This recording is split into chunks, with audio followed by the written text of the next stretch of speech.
Hi hello welcome to సోనీస్ kitchen. అందరికీ ముందుగా శ్రీరామనవమి శుభాకాంక్షలు అండి.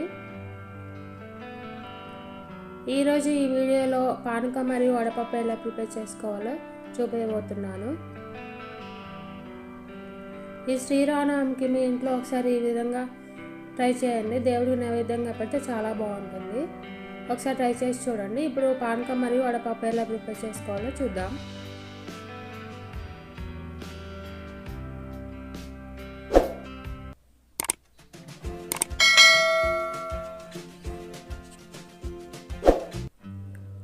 ముందుగా ఒక కప్పు బెల్లంని ఇలా తురుముకొని తీసుకోవాలి.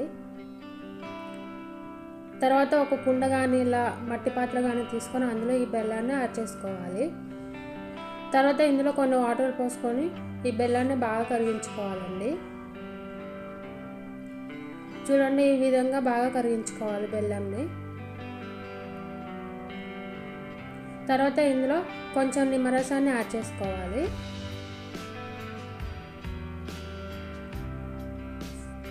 తర్వాత కొంచెం యాలకుల పొడి యాడ్ చేసుకోవాలి. కావాలంటే మీరు మిరియాల పొడి కూడా యాడ్ చేసుకోవచ్చు. తర్వాత ఈ పానకాన్ని ఇలా బాగా కలుపుకోవాలండి. తర్వాత ఇందులో ఒక 2 తులసాకులు ఉంటే వేసుకోవచ్చు అండి, ఇష్టం, అది ఆప్షనల్.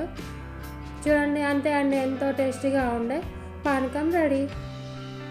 ఈ శ్రీరామనవమికి మనం గుడికి వెళ్ళినప్పుడు దేవుడి కళ్యాణానికి వెళ్తూ ఉంటాం కదండి, అక్కడ పానకం మనకి ఇస్తూ ఉంటారు కదా. ఎన్ని గ్లాసులు తాగినా కూడా తాగాలనిపిస్తుంది కదా. ఒకసారి ఈ విధంగా రేపు మీ ఇంట్లో ట్రై చేసుకొని చూడండి, చాలా బాగా వస్తుంది. తర్వాత వడపప్పు అండి. నేను ఈ పెసరపప్పును 1 గంట పాటు నానబెట్టుకున్నాను. చూడండి, ఇలా పప్పుని వడకట్టుకోవాలి. తర్వాత ఒక గిన్నె తీసుకొని అందులోకి ఈ పప్పుని ట్రాన్స్ఫర్ చేసుకోవాలి. చూడండి, నేను ఇలా 1/2 కప్ బెల్లాన్ని వేస్తున్నాను. ఇలా ముక్కలు ముక్కలుగా ఉండాలండి బెల్లం. ఇలా పప్పు మరియు బెల్లాన్ని ఇలా మొత్తం బాగా మిక్స్ చేసుకోవాలి.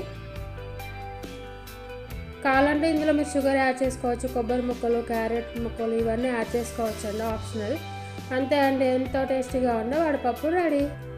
ఈ శ్రీరామనవమికి మీ ఇంట్లో పానకం, వడపప్పు ఇలా ప్రిపేర్ చేసుకొని చూడండి. దేవుడికి నైవేద్యంగా పెట్టండి, చాలా బాగా వస్తుంది. ఈ వీడియో కంటే ముందుగా మన ఛానల్లోనే చింతపండు పులిహోర ఎలా ప్రిపేర్ చేసుకోవాలో ఈ వీడియో అప్లోడ్ చేశారండి. లింక్ అనేది డిస్క్రిప్షన్లో ఇస్తాను, ఒకసారి వెళ్ళి చెక్ చేయండి.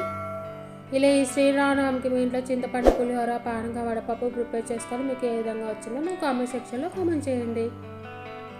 ఇలా ఎండాకాలం కదండి, ఇలా దేవుడి కళ్యాణానికి వెళ్ళినప్పుడు ఇలా పానకం తాగితే మనకు వడదెబ్బ తగలకుండా ఉంటుందని ఇలా పానకం ఇస్తారండి గుడికి వెళ్ళినప్పుడు. ఈ వీడియో మీకు నచ్చినట్లయితే లైక్ చేయండి, షేర్ చేయండి, కామెంట్ చేయండి, సబ్స్క్రైబ్ చేయండి. Thank you for watching. Bye bye.